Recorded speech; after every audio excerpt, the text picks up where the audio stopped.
তালাবদ্ধ বাসা থেকে শারমিন জাহার নামে জাহাঙ্গীরনগর বিশ্ববিদ্যালয়ের এক শিক্ষার্থীর রক্তাক্ত মৃতদেহ উদ্ধার করা হয়েছে। তিনি লোক প্রশাসন বিভাগের 51 ব্যাচের শিক্ষার্থী।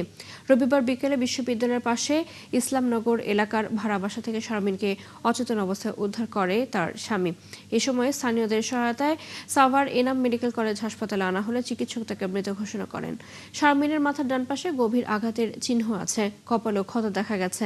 ময়নাতদন্তের জন্য তার মৃতদেহ শহীদ সোহরাওয়ার্দী মেডিকেল কলেজ হাসপাতালে পাঠানো হয়েছে।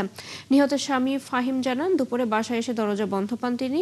এ সময় শারমিনের কোনো সাড়া না পেয়ে বাড়িওয়ালার সাহায্যে বাসায় ঢুকে মেঝেতে তাকে অচেতন অবস্থায় দেখতে পান। খবর পেয়ে পুলিশ এসে মৃতদেহ উদ্ধার করে।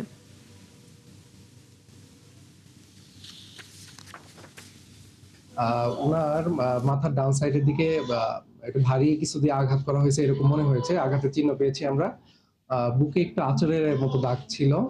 কথাবার্তা বলার পরে আমি যে যতটুকু পেয়েছি, আমার কাছে মনে হয়েছে হয়তোবা বিষয়টা হত্যাকাণ্ড হতে পারে।